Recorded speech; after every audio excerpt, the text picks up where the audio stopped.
마태복음 12장 38절에서 50절 한 절씩 저와 여러분들이 교독하겠습니다. 그때 서기관과 바리새인 중 몇 사람이 말하되 선생님이여 우리에게 표적 보여주시기를 원하나이다. 예수께서 대답하여 이르시되 악하고 음란한 세대가 표적을 구하나 선지자 요나의 표적밖에는 보일 표적이 없느니라. 요나가 밤낮 사흘 동안 큰 물고기 뱃속에 있었던 것 같이 인자도 밤낮 사흘 동안 땅속에 있으리라. 심판때에 니느웨 사람들이 일어나 이 세대 사람들을 정죄하리니 이는 그들이 요나의 전도를 듣고 회개하였음이거니와 요나보다 더 큰 이가 여기 있으며 심판 때에 남방 여왕이 일어나 이 세대 사람을 정죄하리니 이는 그가 솔로몬의 지혜로운 말을 들으려고 땅 끝에서 왔음이거니와 솔로몬보다 더 큰 이가 여기 있느니라. 더러운 귀신이 사람에게서 나갔을 때에 물 없는 곳으로 다니며 쉬기를 구하되 쉴 곳을 얻지 못하고 이에 이르되 내가 나온 내 집으로 돌아가리라 하고 와 보니 그 집이 비고 청소되고 수리되었거늘 이에 가서 저보다 더 악한 귀신 7을 데리고 들어가서 거하니 그 사람의 나중 형편이 전보다 더욱 심하게 되느니라. 이 악한 세대가 또한 이렇게 되리라. 예수께서 무리에게 말씀하실 때에 그의 어머니와 동생들이 예수께 말하려고 밖에 섰더니 한 사람이 예수께 여짜오되 보소서 당신의 어머니와 동생들이 당신께 말하려고 밖에 서 있나이다 하니 말하던 사람에게 대답하여 이르시되 누가 내 어머니이며 내 동생들이냐 하시고 손을 내밀어 제자들을 가리켜 이르시되 나의 어머니와 나의 동생들을 보라. 함께 읽습니다. 누구든지 하늘에 계신 내 아버지의 뜻대로 하는 자가 내 형제요 자매요 어머니이니라 하시더라. 아멘. 회개만이 살 길입니다 라는 제목으로 오늘 함께 말씀 나누겠습니다. 복음서에는 예수님께서 이 땅에서 행하신 수많은 이적들이 기록이 되어 있죠. 예컨대 물을 포도주로 바꾸는 이적들, 또 오병이어로 수천 명을 먹이시는 이적들, 또 안진뱅이 소경들을 치유하시는 이적들, 죽은 나사로를 살리시는 이와 같은 이적들에 대한 기록이 이 복음서에는 자세하게 기록이 되어 있습니다. 우리가 이와 같은 이적들을 바라볼 때 반드시 기억해야 할 사실이 하나 있는데 이 예수님께서 행하신 이 모든 이적들 안에는 예수님이 그 이적을 바라보는 자들에게 주시고자 하는 특정한 메시지가 담겨져 있었다라는 사실입니다. 그러니까 이것은 단순한 어떤 물리적인 이적, 물리적인 현상에 국한된 것이 아닌 어떤 메시지를 담고 있는 이적이었다라는 것이에요. 그래서 우리는 예수님이 행하신 이런 이적들을 그냥 이적, 미라클이라고 이야기를 하지 않고 표적, 사인이라고 이야기를 합니다. 단순한 사건이 아닌 메시지를 담고 있는 사건. 이것이 바로 표적의 의미다라는 것이죠. 예를 들어서 예수님께서는 중풍병자를 고치시기 전에 네 죄 사함을 받았느니라고 말씀하신 이후에 중풍병을 고치셨습니다. 그렇게 하심으로써 예수님에게는 병을 고칠 수 있는 권세뿐 아니라 죄를 사하실 수 있는 권세도 갖고 계시다는 메시지를 함께 전해주신 것이죠. 우리가 지난주에 함께 나눈 이 본문도 마찬가지입니다. 귀신이 들려서 말을 못하고 보지 못하는 이 환자를 예수님이 치유하셨죠. 이것은 단순한 치유가 아니라 축사였어요. 왜? 귀신 때문에 말하지 못하고 보지 못한 사람이었기 때문에. 자, 그러자 바리새인들이 귀신의 힘으로 내쫓았다라고 이야기를 합니다. 그러니까 지금 이 이적이 담고 있는 메시지를 제대로 이해를 하지 못하는 거예요. 그래서 예수님이 다음과 같이 말씀을 하시죠. 28절에 그러나 내가 하나님의 성령을 힘입어 귀신을 쫓아내는 것이면 하나님의 나라가 이미 너희에게 임하였느니라. 그러니까 지금 이 귀신 들렸던, 그래서 말 못하고 보지 못했던 이자가 치유를 받은 것은 단순히 치유의 사건이 아니라 하나님의 나라가 이미 임하였음을 보여주고 가르쳐주고 설명해 주시는 표적이었다라는 거예요. 그럼에도 불구하고 이 바리새인들을 비롯한 심지어 제자들조차 이 이적 안에 담겨져 있는 이 하나님의 메시지를 제대로 깨닫는 사람이 드물었습니다. 왜 도대체 예수님께서 이적을 베푸시고 그 이적이 담고 있는 메시지를 장황하게 설명을 해주시잖아요. 이것은 죄사함의 권세가 있음을 내가 가르쳐주기 위함이다. 이것은 하나님의 나라가 이미 너희들 가운데 임했음을 보여주기 위함이다 라고 장황하게 설명을 해주신단 말이에요. 그럼에도 불구하고 왜 바리새인들은 그 이적 안에 담겨져 있는 표적을 이해하지 못하고 깨닫지 못했던 것일까요? 그 이유가 무엇이었을까요? 아주 단순하게 얘기하면 예수님의 설명을 제대로 듣지 않았기 때문입니다. 예수님의 설명을 귀로는 들었지만 마음으로는 거부했기 때문에 그래요. 이들이 예수님의 설명을 듣고 예수님의 이 설명을 듣고 생각했던 것은 그 말씀을 받은 게 아니라 어떻게 잡을까? 예수님의 이 이적 안에 담겨져 있는 이 표적, 이 메시지를 듣고는 그 말씀을 받아들인 것이 아니라 어떻게 죽일까를 의논을 했습니다. 그러니까 이들이 이적을 보고도 이 이적 안에 담겨져 있는 메시지를 제대로 깨닫지 못하고 이해하지 못했던 이유는 귀로는 들어도 마음으로는 듣지 않았고 마음으로는 철저히 거부했기 때문에 그렇습니다. 바리새인들로 대표되어지는 모든 인간들, 저와 여러분들 모두 한 사람도 예외 없이 이 바리새인으로 대표되어지는 모든 인간들이 갖고 있는 가장 중요한 특징이 있는데 그게 뭔지 아세요? 듣지를 않는 겁니다. 이것을 조금 좀 어감을 살려서 실감나게 표현을 하면 들어먹지를 않는 겁니다. 듣지를 않아요. 그게 저와 여러분들이 갖고 있는 가장 중요한 특징입니다. 귀로는 듣죠. 마음으로는 거부합니다. 이것이 모든 인간이 갖고 있는 가장 중요한 타락의 본질이에요. 이게 원죄입니다. 하나님이 먹으면 죽는다라고 말씀하신 그 말씀을 듣지 않고 사탄의 말을 들었어요. 이게 인간의 타락의 시작이에요. 그래서 타락한 모든 인간이 갖고 있는 아주 가장 본질적이고 공통적인 본성이 있는데 그것은 뭐냐면 듣지를 않아요. 듣기를 거부합니다. 들은 그 말이, 그 들은 음성이 내 마음을 뚫고 내 심령까지 들어오는 것을 철저하게 차단을 합니다. 이것이 타락한 인간의 공통적인 본성이에요. 저는 오늘 이 아침에 오늘 이 강단에서 선포되어지는 이 살아계신 하나님의 말씀이 들려지는 은혜가 있게 되기를 축복합니다. 그러나 이 바리새인들로 대표되어지는 당시 유대인들 그리고 이 땅에 여전히 많은 악하고 음란한 세대는 여전히 하나님의 말씀을 듣기를 철저하게 거부하고 있습니다. 말씀에 귀를 닫았어요. 혹시 이 가운데 그런 분들이 계실지도 몰라요. 귀로는 듣지만 오늘 들은 이 말씀을 마음으로 내뱉고 돌아가는 분들이 계실지 모릅니다. 그것이 인간의 타락한 본성이에요. 우리는 이 타락한 본성과 싸워야 된다라는 거예요.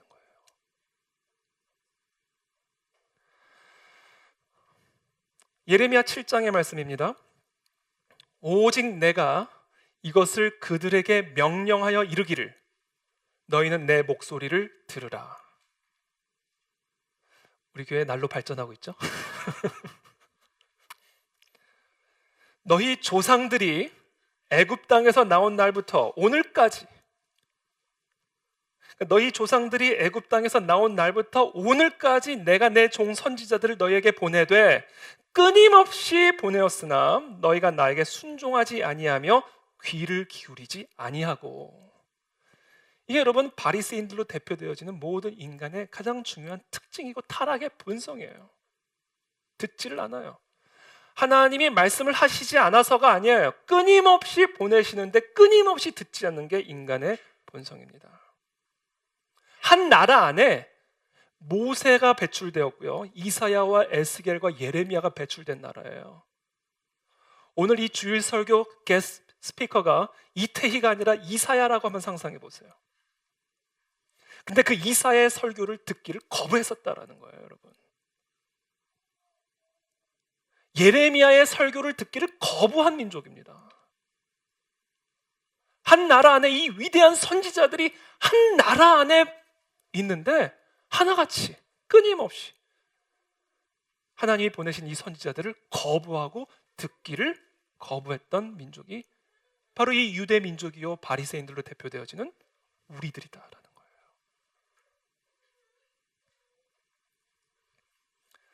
스가랴 7장에서 계속해서 이렇게 말씀하십니다. 그들이 듣기를 싫어하여 등을 돌리며 듣지 아니하려고 귀를 막으며. 자, 이사야를 보내시고 예레미야를 보내시고 에스겔을 보내셔서 하나님의 말씀을 들려주시는데 이 길로 돌아와야 산다. 이 길만이 생명이다라고 끊임없이 말씀을 하시는데 그들이 듣기를 싫어하여 등을 돌리고 듣지 않기 위해서 귀를 막고 귀로 새어나오는 것까지 막기 위해 그 마음을 금강석같이 했다. 이게 인간이다. 그게 저와 여러분들이란 사실을 여러분들 이해하시고 기억하셔야 됩니다. 그래서 이 옛적에 선지자들을 끊임없이 보내심으로써 여러 부분과 여러 모양으로 우리들에게 말씀하신 그 하나님께서 이제는 하나님이 오신 거예요. 하나님이 보낸 선지자를 보냈는데 듣지 않을 뿐 아니라 잡아다가 죽이니까 이제는 하나님의 본체가 오신 거예요. 근데 그 본체마저 잡아 죽인 겁니다. 그게 인간이에요. 그게 저와 여러분들입니다. 만만한 사람들이 아니죠, 우리들이. 절대로 만만하지 않죠.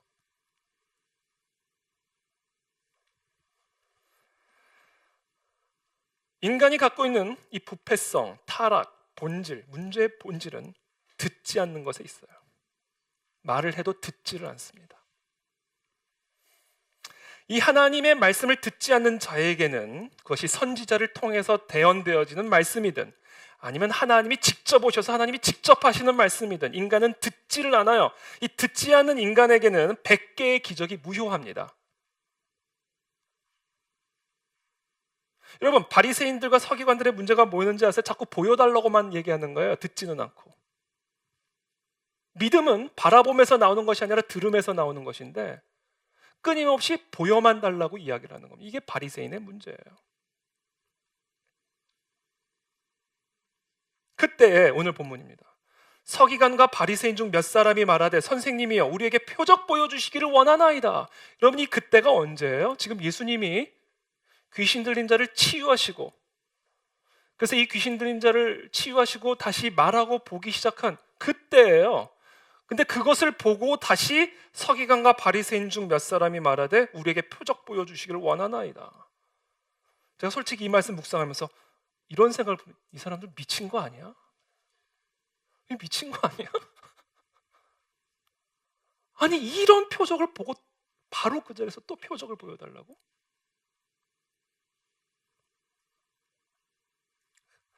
그래서 예수님께서 대답하십니다. 악하고 음란한 세대가 표적을 구하나 선지자 요나의 표적밖에는 보일 표적이 없느니라. 이 악하고 음란한 세대는 보여줘도 듣지 못하고 말해도 알아듣지 못하는 이 마음이 금강석처럼 하나님의 말씀이 들려줘도 듣지 않는 이 악하고 음란한 세대에게는 100개의 표적, 100개의 기적, 1000만 개의 기적도 아무런 효력을 발생할 수 없다. 너희들에게 남아있는 단 하나의 표적이 있는데 이제 너희들에게 마지막 남은 단 하나의 희망이 될 수 있는 마지막 표적이 단 하나가 남아있는데 그 표적이 무엇이냐? 요나의 표적이다 라고 오늘 예수님이 말씀하시는 겁니다. 그러므로 오늘 이 시간 악하고 음란한 세대를 살아가고 있는 우리 모두 타락한 본성을 갖고 끊임없이 말씀하셔도 끊임없이 거부하고 듣지 않는 저와 여러분들에게 남아있는 최후의 메시지, 이 메시지조차 놓쳐버리면 우리는 사도 베드로가 경고한 것처럼 사탄에게 삼켜져서 주여 주여 구원받은 줄 알고 지옥에 떨어질 수밖에 없는 운명에 처할 수 있음을 오늘 이 시간 예수님께서는 명확하고 정확하게 경고하고 계십니다. 저는 오늘 이 시간 이 요나에게 일어난 사건 안에 담겨져 있는 이 메시지를 우리 모두가 함께 들음으로써 우리의 귀가 열리고 우리의 마음이 열려 하나님의 말씀을 들리는 역사들이 일어나게 되기를 예수 그리스도로 축복합니다. 이것은 제 힘으로 될 수 있는 일이 아니라 성령께서 도와주셔야 됩니다. 그래서 오늘 시간 여기 계신 성도분들 한 분 한 분의 심령 속에 성령께서 일하여 주셔서 오늘 시간 요나에게 일어난 이 사건 안에 담겨져 있는 메시지, 표적을 통해 우리의 영이 소성하고 영이 깨어나고 각성되어지는 일이 일어나게 도와 주시옵소서. 이것이 마지막 남은 소망이에요, 우리에게. 자, 요나는 어떤 사람입니까? 요나의 표적을 이해하기 위해서는 우리가 다 요나서로 가야 됩니다. 요나서 1장으로 한번 가보겠습니다.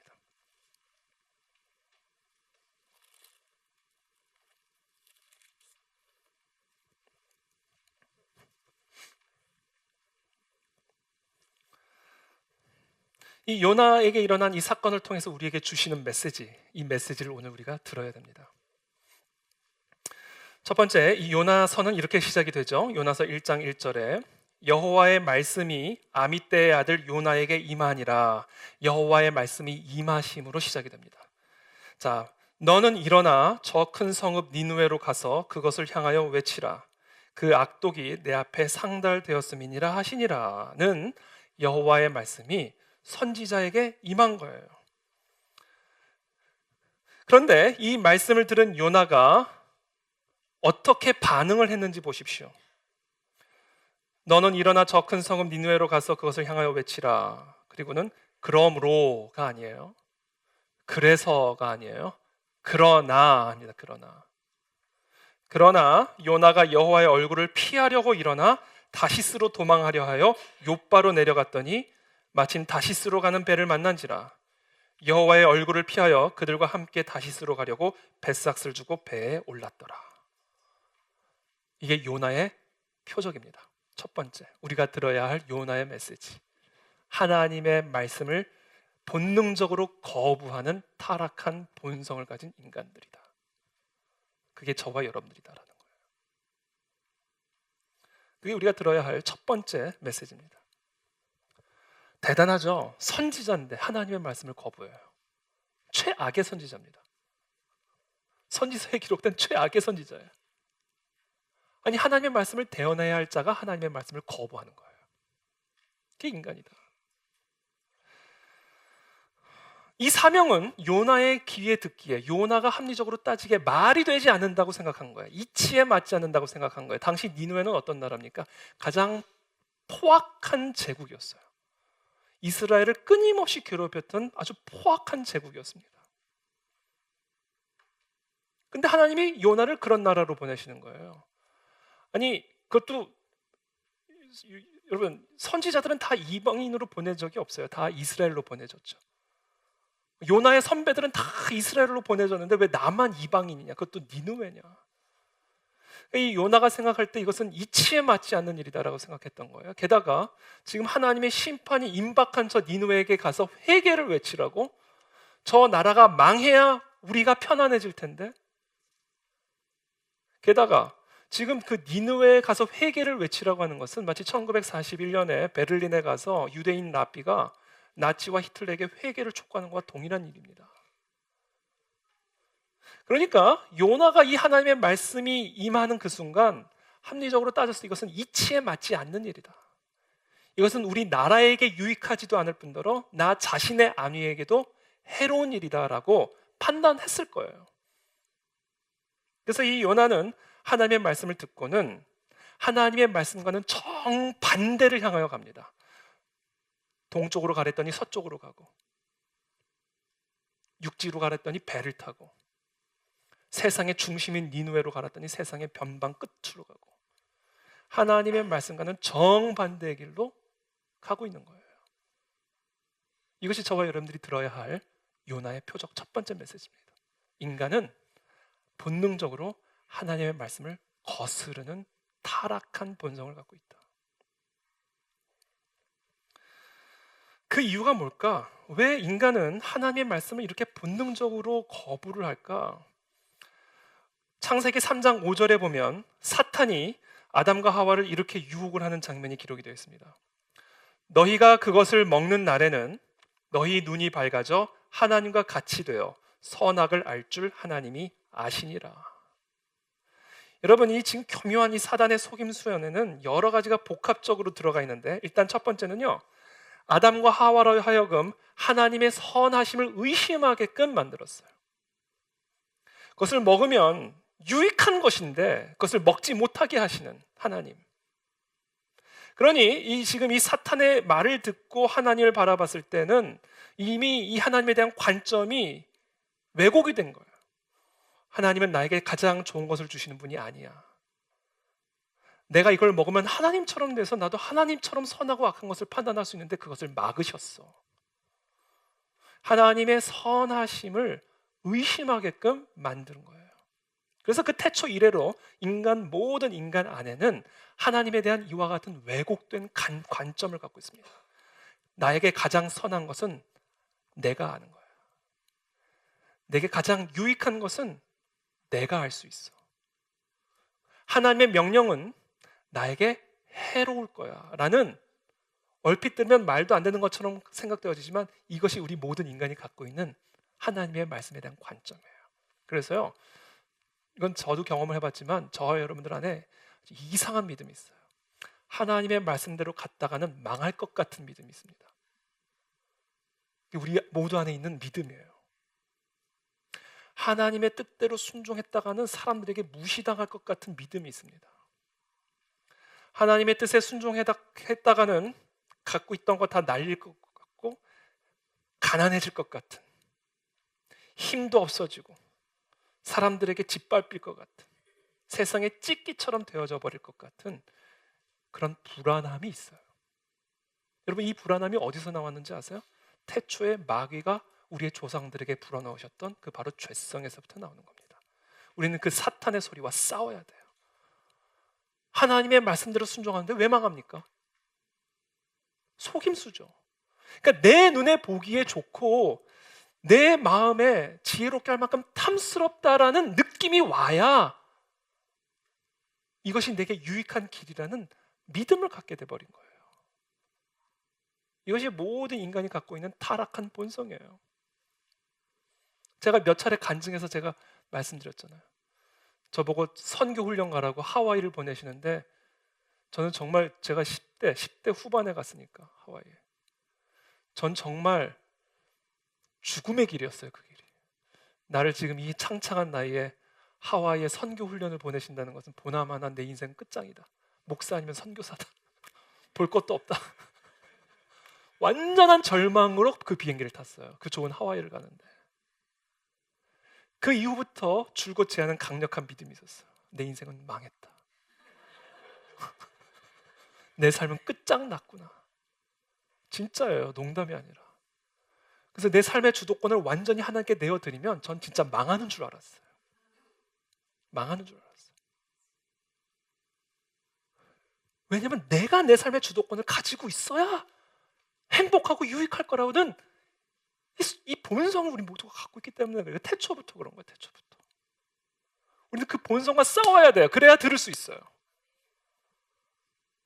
우리의 그 타락한 본성과 싸우지 않으면 우리는 끝까지 하나님의 말씀을 듣고는 그러나 정반대 방향으로 가게 됩니다. 이것이 바로 요나에게 일어난 사건이 우리에게 가르쳐주는 첫 번째 메시지. 이걸 들어야 돼요. 우리가 혹시 이 가운데 하나님의 말씀을 따라갔다가는, 하나님의 말씀에 순종했다가는 다 잃어버릴 것 같고 다 실패할 것 같은 그런 믿음이 갖고 계신 분들이 계십니까? 그것을 싸워 이기시기를 축복합니다. 여러분들의 삶의 주도권을 완전히 내어드리십시오. 그 내어드리는 그 과정만 넘어가면요, 새로운 인생이 펼쳐집니다. 새로운 인생이 펼쳐져요.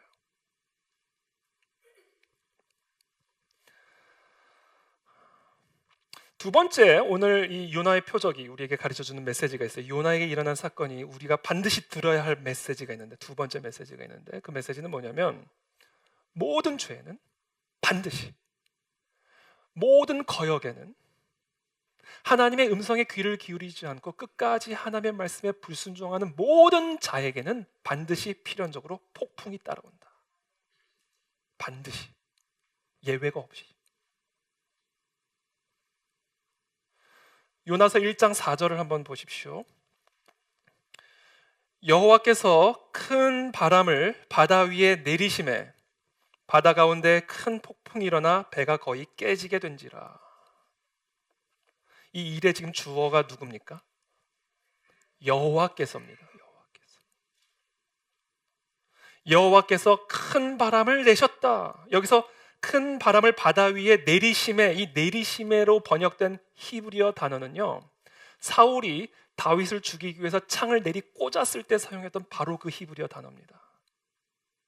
그러니까 지금 하나님이 하늘에서 온 우주를 다스리신 여호와께서 하나님의 말씀을 듣지 않고 끝까지 거역하여 정반대의 길로 가고 있는 그 요나가 탄 배를 향하여 큰 폭풍을 내리 꽂으신 거예요.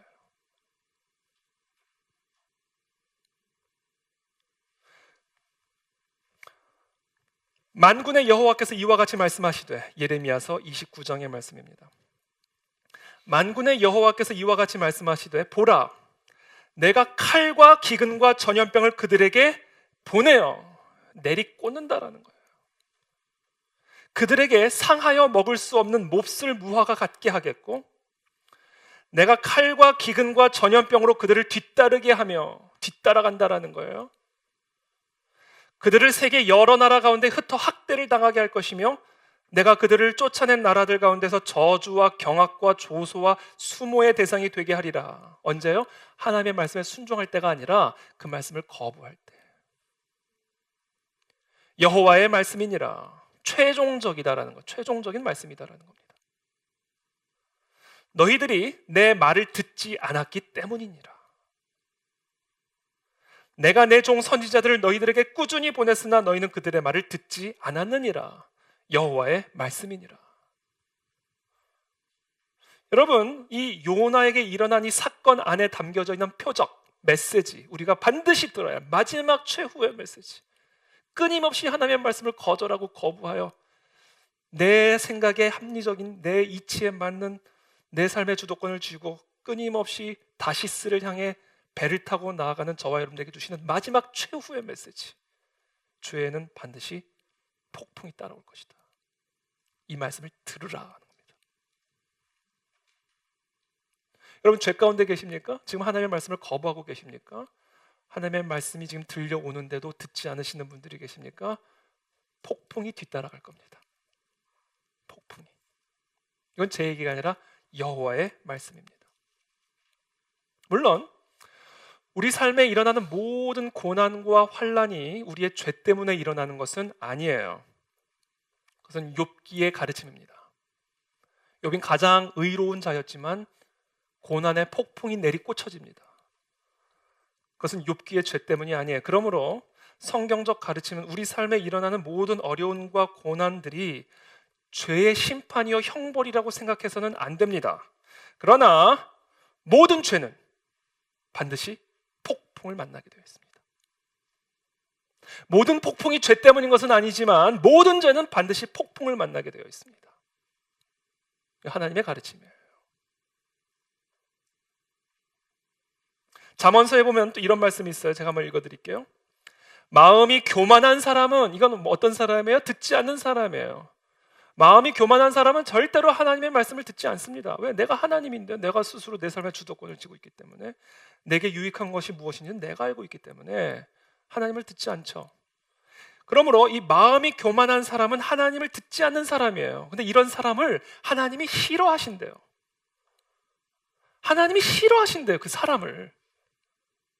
마음이 교만하여 하나님을 듣지 않는 자, 선지자들을 계속해서 보내도, 계속해서 말씀하셔도 듣지 않는 그런 교만한 자를 하나님은 싫어하십니다. 그리고 하나님께서 싫어하시는 그 사람을 어떻게 한다? 반드시 벌을 내리신다.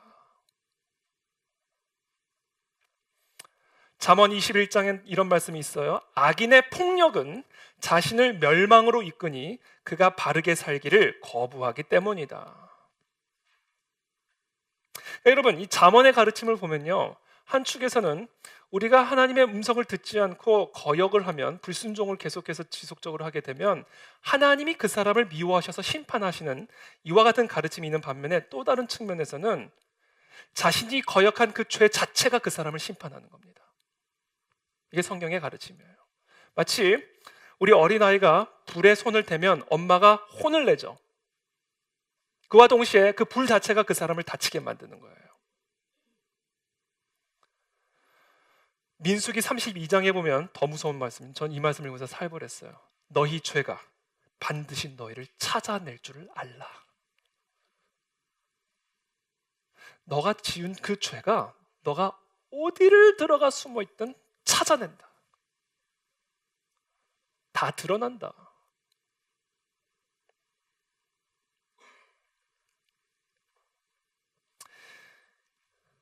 요나가 하나님의 말씀을 거부하고 다시스로 향하는 배를 타니까 갑작스럽게 강력한 폭풍이 내리꽂혀졌어요. 이게 얼마나 강력했든지 뱃사람들이 이거를 듣고요, 뱃사람들이 이걸 경험을 하고 직관적으로 뭐를 느꼈냐면 이것은 그냥 우리가 일상적으로 바다에서 경험했던 폭풍과는 다른 어떤 신의 분노가 느껴졌던 것 같아요. 이 폭풍 안에서. 그래서 즉각적으로 이 선장들과 이 뱃사람들이 무엇을 하냐면 누구 때문에 이런 일이 일어났는지 제비를 뽑아보자라고 제안을 합니다. 여러분, 뱃사람들이 바다에서 한두 번 폭풍을 경험했겠습니까? 그러나 지금 이들이 느끼기에는 지금 경험하고 있고 지금 이 배에 불어닥친 이 폭풍은 우리가 예전에 경험했던 폭풍과는 조금 다른 어떤 신적 분노, 어떤 누군가의 죄로 말미암는 하나님의 심판이라는 것을 직관적으로 느꼈던 것 같아요. 그래서 그 죄의 문제, 누구의 죄 때문인지를 우리가 알아보자라며 제비를 뽑자라고 이야기를 하는 것이죠. 여러분, 이처럼 우리 한 가지 여기서 우리가 뭐를 깨달아야 되냐면요, 똑같은 고난이어도 똑같은 폭풍이어도 똑같은 게 아니다. 신의 분노가 느껴지는 고난이 있습니다, 여러분. 우리의 죄로 말미암는 심판이 느껴지는 고난이 있어요. 그냥 단순한 연단이 아니라 삶에서 누구나, 바다에서 사는 사람은 누구나 폭풍을 만나는 것처럼 삶에서는 누구나 경험하는 그런 자연적인 연단, 자연적인 고난이 아니라 하나님의 심판이 느껴지는 고난이 있다고요, 여러분.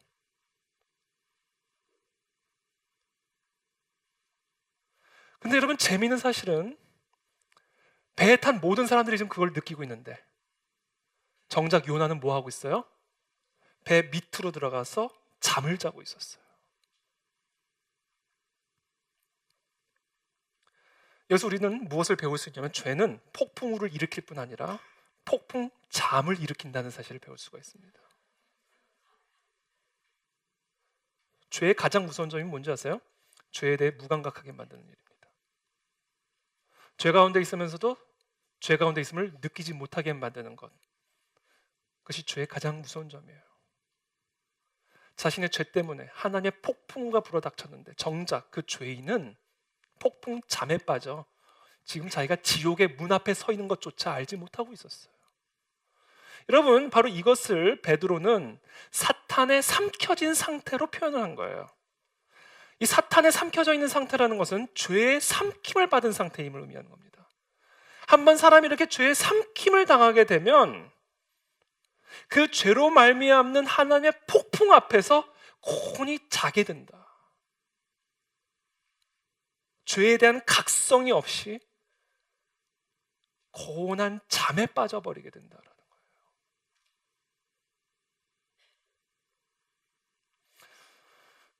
저는 우리 졸음운전 문구, 제가 한번 얘기했죠. 졸음운전을 경고하는 문구 가운데 저는 그 문구 보고 운전하다가 화들짝 깼어요. 그러면서 기도하면서 갔어요. 졸음운전의 종착지는 이 세상이 아닙니다. 여러분, 이 죄에 삼켜져서 죄 가운데 있으면서도 죄인지를 모르고 폭풍 앞에서도 지옥문 앞에서도 평안하게 자고 있는 사람의 종착지는 이 천국이 아닐 수 있어요. 이게 무서운 일입니다. 이게 제가 지난주에도 말씀드렸잖아요. 사람 생명 갖고 장난치는 일이 아니라고. 이게 보통 심각한 문제가 아니에요. 조나단 에드워즈, 그 어마어마한 부흥의 주역, 제1차 영적 대각성의 주역이고 그 사람의 그 영적 대각성에서 쓰임받았던 그 일은 정말 마틴 루터보다 능가합니다. 어마어마한 일을 하죠. 미국 국민들의 정신의 혁명을 일으키는 영적 각성, 그것 때문에 미국의 건국도 가능했던 것이죠. 근데 그 조나단 에드워즈가 그 부흥을 일으켰던, 영적 각성의 운동을 일으켰던 그 노스햄프턴 교회에서 쫓겨난 걸 아십니까, 여러분? 쫓겨났어요. 왜 쫓겨났는지 아세요? 죄와 심판과 책망의 설교만 하다가 쫓겨났습니다. 성찬에 참여 못하게 했어요. 본인이 정말 죄인이라는 것 철저하게 하나님 앞에 회개하고 죄 사함의 확신을 누리는 자가 아니라면 성찬에 참여를 시키지를 않았어요. 그러니까 성도들 사이에서 반발이 일어난 거죠. 쫓아낸 거예요. 그러니까 예나 지금이나 선지자는 박해를 받아요.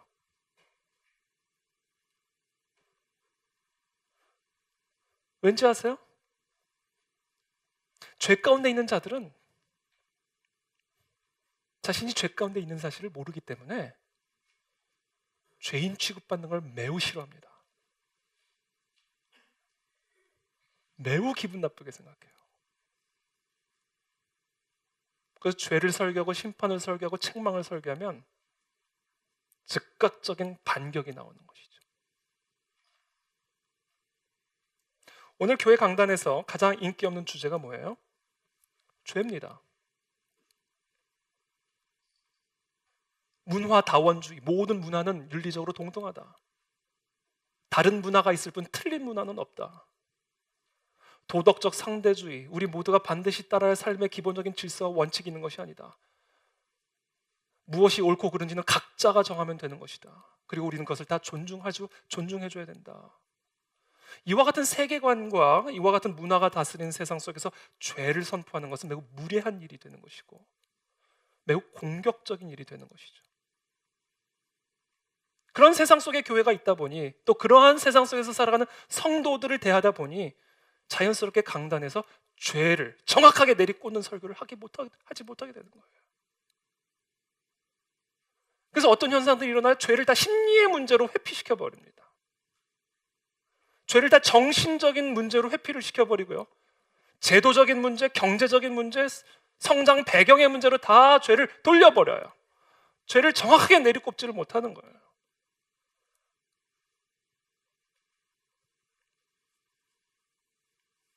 그래서 우리는 지금 죄를 죄로 여기지 않는 시대를 살아가고 있고 오히려 죄를 미화하고 죄를 전혀 두려워하지 않는 시대 속에서 살아가고 있다. 그 결과 이 악하고 음란한 세대는 죄에 대해서 지금 깊은 잠에 빠져 있는 상태다라는 거예요. 온 나라와 온 교회가 지금 폭풍 전야 앞에 서 있는데, 아니 이미 불어닥쳤죠. 그 속에서 이 땅의 그리스도인들과 교회가 아주 깊은 잠에 지금 빠져 있다라는 사실이에요. 여기서부터 우리가 흔들려 깨어나야 된다. 저는 오늘 예배 가운데 우리 안에 깊이 스며들어 있고 잠들어 있는 이 죄로부터 깨어나는 각성이 일어나게 되기를 기도합니다. 성령께서 도와주셔야 돼요. 죄인이 자기의 죄를 보지 못합니다. 성령께서 보여주셔야 보게 되는 거예요. 그래서 오늘 이 예배 가운데 우리가 정말 간절하게 기도하면 좋겠어요. 성령님, 나의 죄가 깨우쳐지게 도와주십시오. 영적으로 성숙해지면요, 죄에 대해 더욱 민감해져요. 예전에는 죄라고 여기지 않았던 것도 죄로 인식하기 시작합니다. 그래서 참회록은 죄인이 쓰는 게 아니라 누가 쓰는 거라고 말씀드렸어요? 성자가 쓰는 거라고 말씀드렸어요. 하나님의 은혜를 경험한 사람이 자신의 심각한 죄를 고백할 수 있는 거예요. 이건 전적인 하나님의 은혜로 말미암는 일입니다. 우리가 그것을 구해야 된다. 도와주십시오.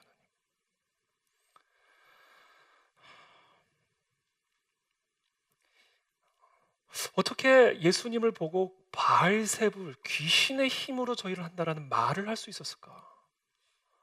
저는 그 말씀을 묵상하면 할수록 섬뜩해. 어떻게 그런 말이 나올 수 있었을까? 그 사람 입에서. 그러니까 예수님 말씀하시잖아요. 마음에 쌓인 게 나오는 거다.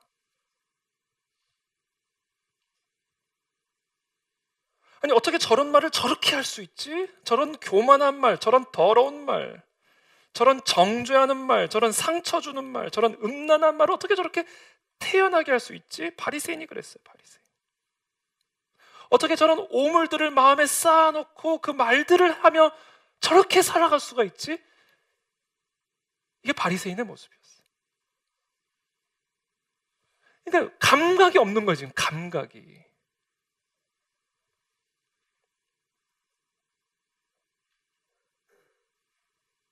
성령의 빛이 지금 우리 가운데 조명이 되면 우리가 뭐 입술뿐 아니라 우리의 마음과 우리의 손과 발로 지은 모든 그 작은 죄라까지라도 다 드러날 수밖에 없을 줄로 믿습니다. 거기서부터 시작이 돼야 돼요. 우리가 자신의 솔직한 죄를 노출시키고 십자가 앞에 나아가 그 죄로 말미암은 깊은 신음의 끝에서 십자가를 만날 때 그때 우리는 정말로 다시 살아날 수가 있는 거예요. 그래서 하나님은요, 이 깊이 잠들어 있는 요나를 그대로 방치하시지 않습니다. 선장을 보내요. 여러분은 여기서 한 가지 우리가 짚고 넘어가거든요. 하나님의 백성이 듣지 않잖아요. 하나님을 모르는 자를 보내서 말씀하십니다. 하나님의 말씀을 듣지 않잖아요. 당나귀의 입을 열어서라도 말씀하셔요. 하나님은 우리를 포기하지 않으셔요. 듣지 않는 우리가 문제인 거예요. 하나님은 우리를 포기하지 않으셔요. 우리가 끝까지 거부하기 때문에 문제. 하나님은 당나귀의 입을 열어서라도 말씀하십니다. 지금 요나가 깊은 잠에 빠져 있으니까 하나님을 모르는 선장을 보내셔서 이렇게 말씀하시죠.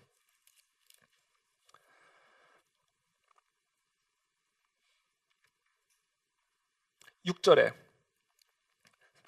요나서 1장 6절에 선장이 그에게 가서 이르되 자는 자여, 정작 깨어 있어야 할 선지자가 자고 있으니 선장이 가서 자는 자여 깨웁니다. 어찌함이냐? 일어나서 네 하나님께 구하라.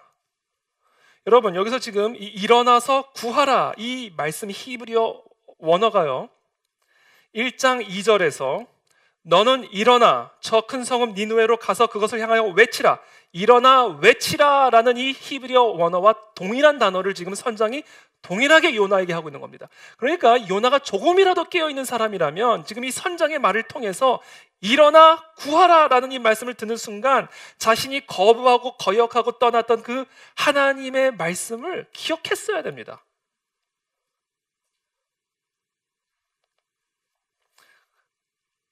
근데 이 요나가 뭐라고 얘기를 해요? 나를 바다에 던져라, 이렇게 얘기합니다. 나 때문에 이런 일이 일어난 거니까 나를 바다에 던지면 바다가 잠잠해질 거다라고 얘기합니다. 여러분, 이게 살신성인처럼 보이잖아요. 결자 해지처럼 보이잖아요. 내가 저지른 죄 내가 책임지니까 나를 갖다 바다에 던져라.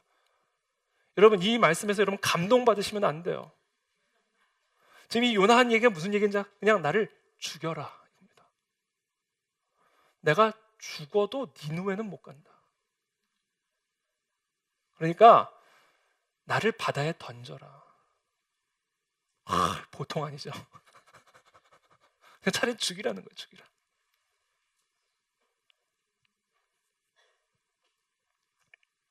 지금 이 요나의 언어는 하나님의 끝까지 다시 깨우고 일으켜서 하나님의 뜻대로 돌이키기 위한 이 하나님의 이 노력. 그래서 이제는 하나님도 알지 못하는 선장을 통해서 흔들어 깨우는 이 말씀을 듣고는 요나는요, 더 강한 반역으로 나가는 거예요. 그래, 하나님의 말씀 피해서 다시스로 가다가 걸렸네. 그래, 이제는 바다로 들어가자. 바다로. 이게 인간이다. 그래서 결국은 어디 속까지 들어가요? 아무도 들어가 본 적이 없는, 그 세계를 그 누구도 헤아릴 수 없는 물고기 뱃속으로 들어가잖아요. 기가 막히죠. 물고기도 아닌데 물고기 뱃속에 들어갔어요.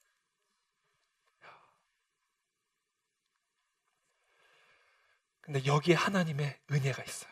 오늘 이 요나의 표적을 통해 우리가 들을 세 번째 메시지가 있습니다. 이게 뭐냐면, 물고기 뱃속은, 그래서 정말 갈 때까지 간 겁니다. 물고기 뱃속까지 갔으면 바닥을 친 거예요. 더 이상 갈 데는 없는 거예요. 물고기 뱃속까지 들어갔으면 더 갈 데가 어디 있습니까? 근데 하나님께서 하나님의 말씀을 한 번 더 거역하여 바닷속으로 나를 던지라고 말하는 이 요나를 물고기가 받게 만들어요. 끝까지 포기하지 않으시죠? 이제는 물고기까지 쓰시는 거예요. 그래도 그 물고기 속에서 회개하게 만드십니다. 여기서도 끝까지 회개하지 않으면 그때는 정말 끝인 거예요. 근데 하나님은 끝까지 요나를 돌이키고 회개케 하기 위해 물고기 뱃속으로 인도하시는 모습을 우리가 볼 수가 있죠.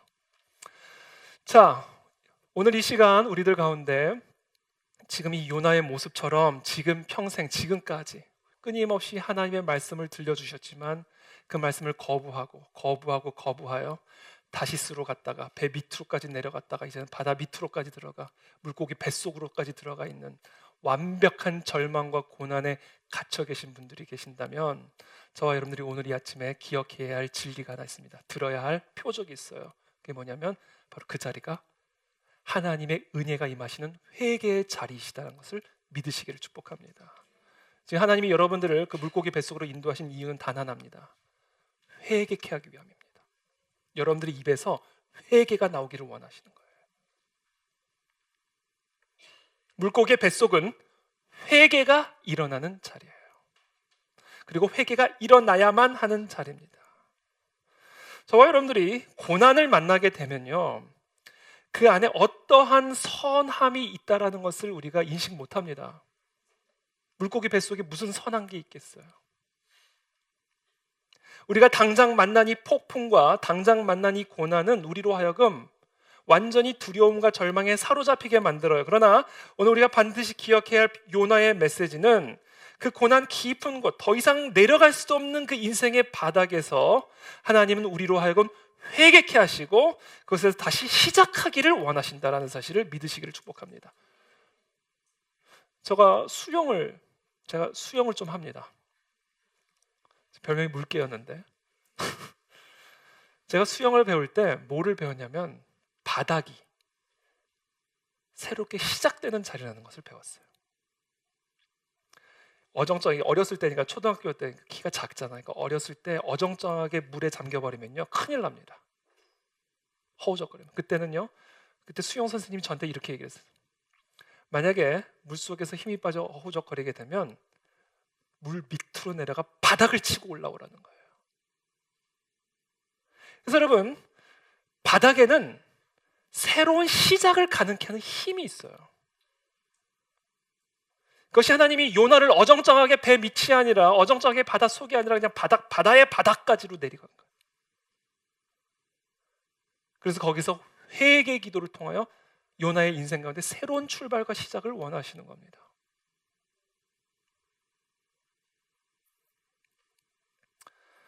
어떤 동화책에 나오는 이야기인데요. 이런 이야기예요.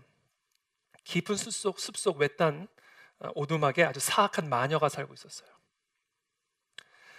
지나가던 여행자들이 이제 묵을 곳이 없으면 이 마녀가 운영하는 이 여인숙, 이 여관에 들어가서 잠을 자게 되는데 이 마녀가 그 침대에 마법을 걸어놔서 해가 뜨기 전까지 잠을 자게 되면 해가 뜬 이후에는 이 사람이 돌로 변해버려요. 그래서 수많은 여행객들이 와서 누웠는데 이 침대가 너무나 푹신한 에이스 침대인 거예요. 과학이잖아요. 눕는 순간 그냥 잠이 스르륵 든 거예요. 이런 촉감을 경험해 본 적이 없는 거예요. 그러나 해가 뜨는 순간 다 돌로 변해버렸어요. 그래서 이 마녀는 그 돌로 변해버린 그 사람들 다 자신의 장식품에 딱. 진짜 마녀죠. 그러다 어느 날 이 마녀가 소녀를 고용을 합니다. 근데 이 소녀는 이 마녀를 저항할 수 있는 힘도 없었을 뿐더러 이 마녀의 희생자들이 너무 불쌍한 마음이 든 거예요. 그래서 어느 날 젊은 남성이 이 집에 들어와서 투숙을 하려고 할 때 잽싸게 나아가서 돌멩이와 나뭇가지와 엉겅퀴를 가져다가 이 침대 속에 막 집어넣었어요. 그리고는 그 젊은 남자가 그 침대에 누워서 잠을 자려고 하는데 잠이 오겠어요? 안 오겠어요? 여러분, 이 돌멩이에 베겨서 잠이 오겠습니까? 밤이 새도록 뒤척이다가 해가 뜨기 전에 화가 나가지고 짐을 챙겨서 나가는 거예요. 나가는 그 문 앞에서 그 소녀를 만납니다. 어떻게 호텔은 아니지, 어떻게 이 침대 안에 돌멩이를 넣고 나뭇가지를 넣어가지고 사람 잠 못 자게 어떻게 이런 침대를 만들 수 있느냐, 막 화를 내고 따지고 나가버렸어요. 그때 이 소녀가 이렇게 속삭였습니다.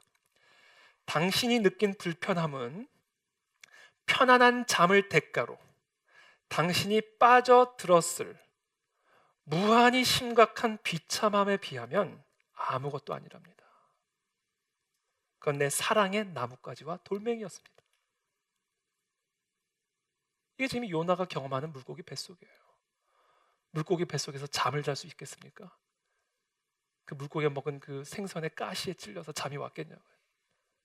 그 악취에 잠이 왔겠어요. 그러나 그것은 뭐다? 사랑의 악취였다. 사랑의 가시였다.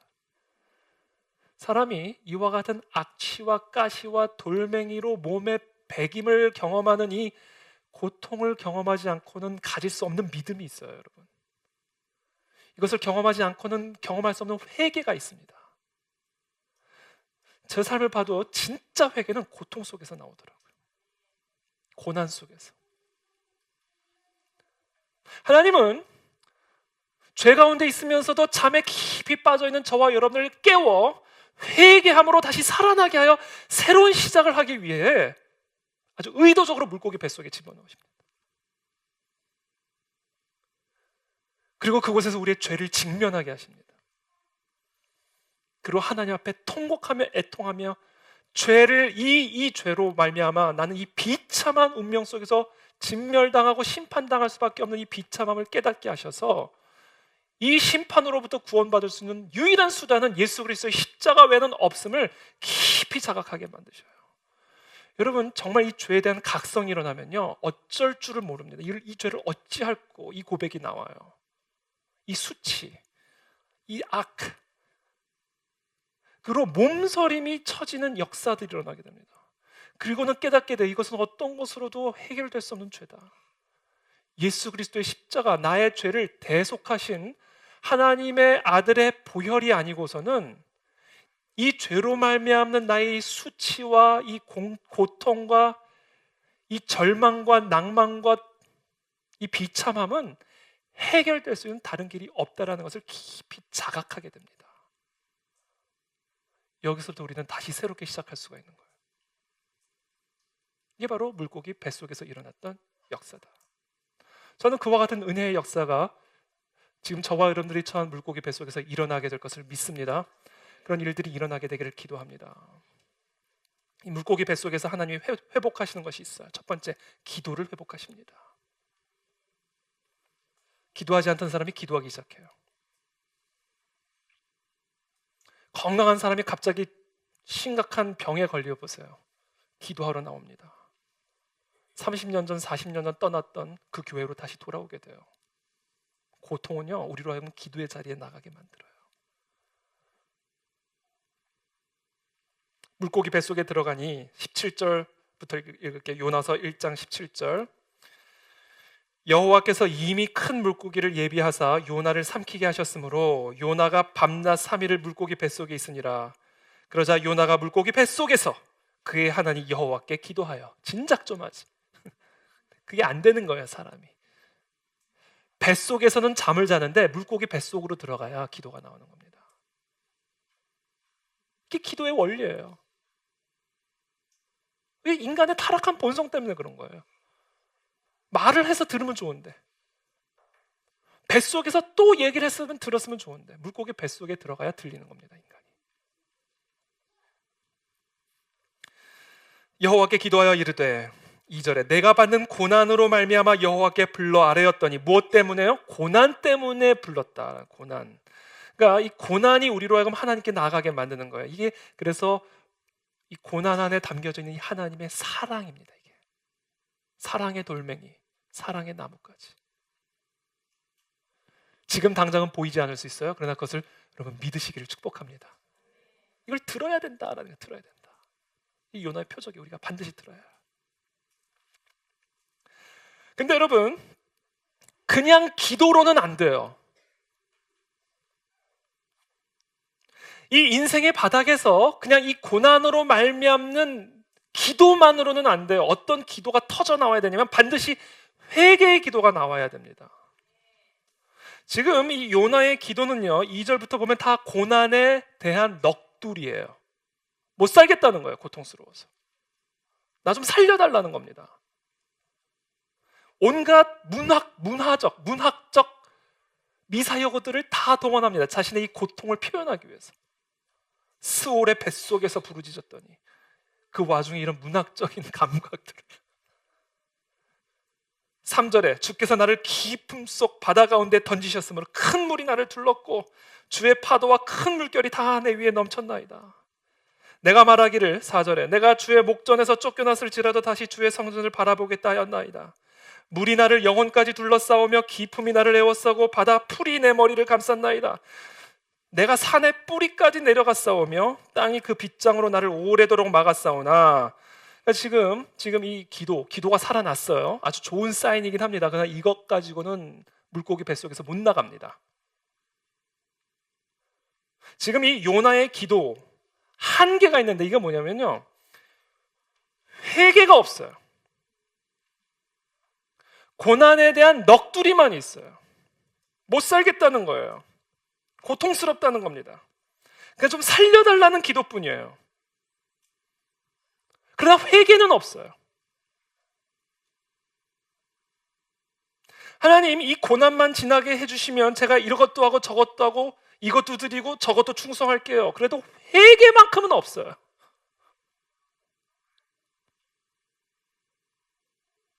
여러분, 저와 여러분들의 기도가 이와 같이 기도는 있지만 회개가 없는 기도가 될 수 있다라는 거예요. 그래서는 물고기 뱃속에서 못 나와. 왜? 물고기 뱃속으로 우리를 인도하신 이유는 회개를 위하기 때문에. 회개가 생명이기 때문에. 회개 없이는 아무런 일도 일어날 수 없기 때문에 고난에 대한 넋두리로 충만한 기도로는 아무 일도 일어나지 않습니다. 회개로까지 나가야 돼요. 회개로까지. 하나님, 그동안 제가 말로 행동으로 다른 사람에게 얼마나 상처를 주었는지 모릅니다. 제가 얼마나 교만했는지를 모릅니다. 제 속에 거짓이 있고 제 속에 탐욕이 있고 내 안에 있는 이 악과 허물을 하나님께 끊임없이 불순종하고 거역했던 우리의 죄들을 다 토설하고 애통해야 하는 기도가 나와야 됩니다. 이게 물고기 뱃속에서 일어나야 할 회개의 기도예요. 근데 지금 요나는 지금 요 8절까지는 다 못 살겠습니다. 주님, 도와주십시오. 살려주십시오. 스올의 뱃속에 지금 들어와 있습니다. 산의 뿌리까지 내가 보고 있습니다.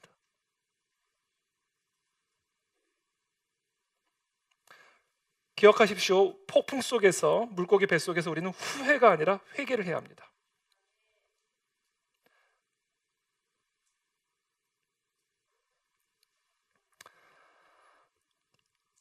그런데 이 회개 없던 이 요나의 기도에 9절이 클라이막스로 나오죠. 그리고 이 기도에서 기록이 끝이 나요. 9절의 말씀입니다.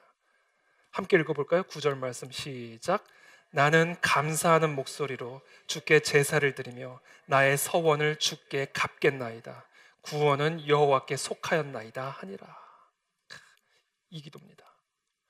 지금 스올의 뱃속, 산의 뿌리, 바다의 풀이 내 머리를 감싸고 고난의 고통의 넋두리로 충만했던 기도가 갑자기 감사의 목소리로 바뀌죠. 그러면서 이렇게 얘기해요. 주께 제사를 드리며, 제사는 뭐예요? 죄 사함의 역사입니다. 죄는 어떤 식으로든 해결이 돼야 돼요. 나의 죄를 제 물에게 전가시키고 그 제물을 죽임으로 나의 죄 사함을 얻게 되는 것이 제사입니다. 지금 자신의 고난에 대한 넋두리를 계속해서 읊던 이 요나의 입에서 비로소 제사를 드리며 나의 서원을 갚겠나이다. 이게 뭐예요? 회개예요. 나의 모든 하나님의 거역, 하나님의 말씀에 대한 거역과 불순종과 나의 이 모든 교만함과 내 악을 주님 사하여 주시고 이제는 그 하나님의 말씀으로 돌이키겠나이다. 내가 그렇게 철저하게 거부했던 그 말씀을 이제 내가 다시 듣고 그 말씀대로 행하겠나이다 라는 회개의 기도를 비로소 드리게 된 거예요. 그러자 하나님이 물고기에게 명령하십니다. 그리고 그 물고기 뱃속에서 토해져 나오게 되는 거예요. 이게 원리입니다. 이것이 요나의 표적이에요. 지금도 하나님의 말씀을 듣지 않고 지금도 끝까지 거부하고 있는 이 땅의 악하고 음란한 세대들이 반드시 들어야 할 마지막 메시지. 회개 없이는 구원이 없다. 회개 없이는. 그래서 하나님이 우리에게 이 회개를 위해서 폭풍과 물고기 뱃속으로 인도하시는 것이다. 그러므로 저와 여러분들이 지금 이 폭풍과 물고기 뱃속에 지금 처해 있다면 단순한 고난의 넋두리로 찬 기도가 아니라 진정한 회개의 기도가 나오기를 기도해야 된다. 이것이 오늘 하나님 우리에게 주시는 메시지예요.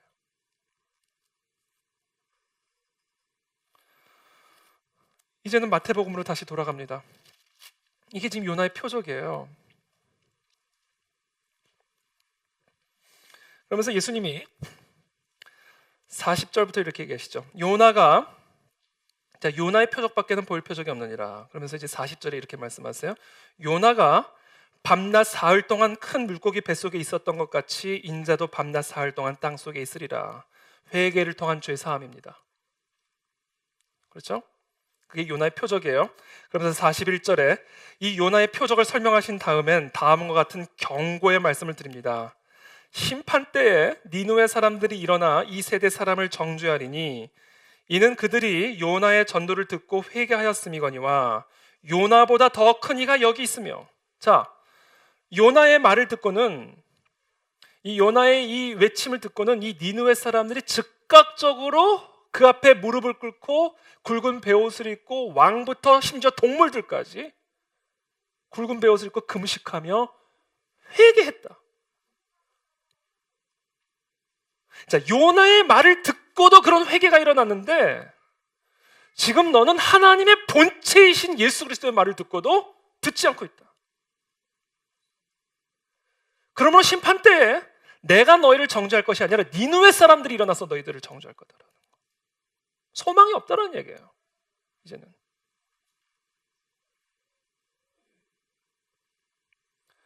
42절에 심판 때에 남방 여왕이 일어나 이 세대 사람을 정죄하리니 이는 그가 솔로몬의 지혜로운 말을 들으려고 땅 끝에서 왔음이거니와 솔로몬보다 더 큰 이가 여기 있느니라.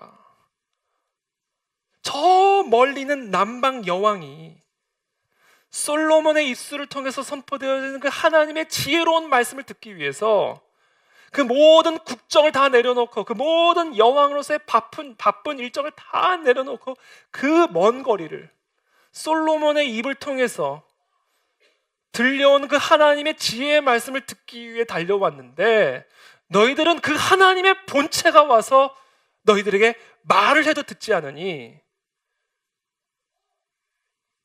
남방 여왕이 심판 때 일어나 너희를 정죄할 것이다. 소망이 없다는 얘기죠. 이 표적 외에는 이제 너희에게 들려줄 다른 표적은 없다.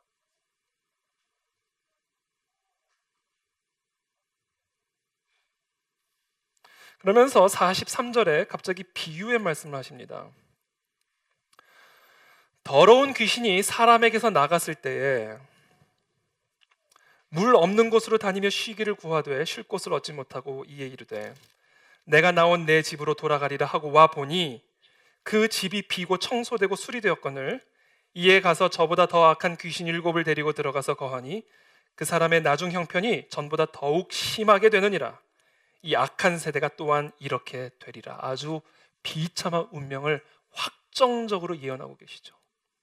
이 요나의 표적마저도 거부하고 있는 자들이 있다면 정말 다른 표적은 이제는 없고 이 요나의 표적을 듣고도 회개하지 않고 하나님의 말씀을 거부하고 있다면 어떤 상태가 될지를 비유로 말씀을 하십니다.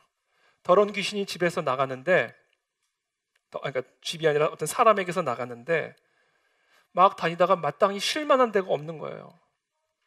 그래서 자기가 나왔던 그 사람을 다시 들어가 보니까 집이 깨끗이 비어있고 청소가 돼 있고 수리가 돼 있어요. 이거는 지금 마귀의 관점입니다. 마귀의 관점에서 들어가 보니까 집이 일단 비어 있어요. 깨끗이 청소되고 수리되어 있어요. 이것은 무슨 얘기예요? 마귀가 살기 딱 좋은 곳이다라는 얘기예요. 여러분 기억하십시오. 마귀가 살기 딱 좋은 마음, 사람이 어떤 사람인지 아세요? 비어 있는 사람입니다. 근데 여기서 중요한 것은 무엇이 비어 있는 사람인지 아세요? 회개가 비어 있는 사람이에요. 회개가. 기도는 하는데 회개가 비어 있으면 그 기도는 하나님의 권능을 일으키지 못합니다. 이렇게 예배를 드리는데 이 예배에 회개가 비어 있으면 그 예배는 사탄을 이기지 못합니다.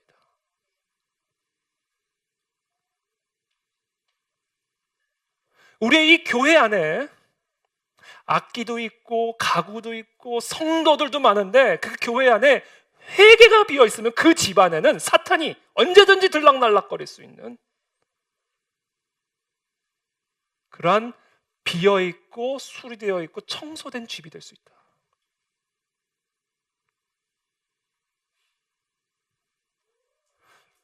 그래서 저와 여러분들이 오늘부터 또 오늘 이 시간 특별히 우리가 해야 될 일이 뭔지 아세요? 우리의 기도를 회개로 채워야 돼요. 우리의 찬양을 회개로 채워야 됩니다. 회개로부터 나오는 찬양이 돼야 돼요. 회개가 비어있기 때문에 마귀가 들락날락거리는 거예요. 회개가 없기 때문에 마귀를 압도할 수 있는 권세가 우리에게 주어지지 않는 겁니다. 기도도 있고 예배도 있고 교회도 있는데 마귀가 들락날락거리는 거예요. 그래서 오늘 우리가 함께 기도해야 될 것이 무엇이냐면, 성령님 오늘 이 시간 우리 모든 이 심령 가운데 우리의 마음 가운데 임하여 주셔서 진정한 회개가 일어나게 도와주십시오. 회개로 채워야 돼요. 회개로 채워야만 그 집이 마귀를 막아낼 수 있고 내쫓을 수 있고 쉴 곳이 없이 고통 가운데 거하게 할 수 있는 유일한 길, 회개입니다. 회개. 그래서 예수님은 46절부터 이렇게 얘기하셔요. 갑자기 무리에게 말씀을 하십니다. 그때 어머니와 동생들이 예수님께 말하려고 밖에 섰어요. 한 사람이 47절에 예수께 여짜오되 보소서, 당신의 어머니와 동생들이 당신께 말하려고 밖에 서 있나이다 하니, 말하던 사람에게 대답하여 이르시되 누가 내 어머니이며 내 동생들이냐 하시고 손을 내밀어 제자들을 가리켜 이르시되 나의 어머니와 나의 동생들을 보라. 누구든지 하늘에 계신 내 아버지의 뜻대로 하는 자가 내 형제요 자매요 어머니이니라 하시더라. 여러분, 주여 주여 하는 자들마다 다 천국에 들어갈 것이 아니라 하나님의 말씀을 듣고 행하는 자라야 천국에 들어갈 수 있다라고 말씀을 드렸어요. 말씀을 하셨어요, 예수님이. 음부의 권세가 이길 수 없는 그 교회가 되기 위해서는 하나님의 말씀을 듣고 행하는 교회가 되어야 된다라는 거예요. 그것이 회개입니다. 그러므로 오늘 이 본문이 우리에게 주신, 예수님이 우리에게 최종적으로 주시는 말씀은 이거예요. 회개 위에 세워진 교회가 음부의 권세가 이길 수 없는 교회가 될 수 있다라는 것입니다. 주여 주여 하는 자마다 다 내 가족이 되는 것이 아니라, 주여 주여 하는 자마다 다 예수 그리스도, 머리 대신 예수 그리스도에 접붙여지는 예수 그리스도의 가족이요 교회가 되는 것이 아니라, 오직 그리스도의 말씀을 듣고 회개하여 그 말씀대로 행하는 자가 될 때 비로소 내 어머니가 되고 내 자매가 되고 내 형제가 되고, 그렇게 됨으로써 그 교회는 음부의 권세가 틈탈 수 없는, 음부의 권세를 이기는 교회가 될 수 있고 음부의 권세를 이기는 성도들이 될 수 있다라는 겁니다. 그래서 오늘 우리 아침에 회개로 채웁시다. 이것만이 마귀를 대적하고 이길 수 있는 길이에요. 성령님 오늘 이 시간 우리 가운데, 우리의 심령 가운데 임하여 주셔서 우리의 입술로 지은 죄, 우리의 마음으로 지은 죄, 우리의 손과 발로 지은 모든 거역과 불순종, 하나님의 말씀에 대한 우리의 태도, 끊임없이 선지자들을 통해 말씀하셨지만 끊임없이 그 말씀을 거절하고 거부했던 우리의 이 타락한 본성을 주님 용서하여 주시옵시고, 오늘 이 시간 물고기 뱃속 안에서 진심으로 회개하는 이 요나의 이 모습처럼 주님, 우리의 죄를 고백합니다. 우리의 죄를 고백합니다. 우리의 죄를 용서하여 주시옵소서 라며 우리의 회개로 우리의 기도를 채우고 우리의 기도로 우리의 예배를 채울 수 있도록 주님 우리에게 은혜를 베풀어 주시옵소서. 그래서 지금 삼켜져 있는 자들마다 그 잠에서 깨어나는 역사들이 일어나게 도와주시옵시고, 밑바닥에서 다시 새롭게 시작하시는 그 하나님의 섭리를 경험할 수 있도록 우리에게 역사하여 주시옵소서. 함께 기도하며 나가도록 하겠습니다. 기도합니다.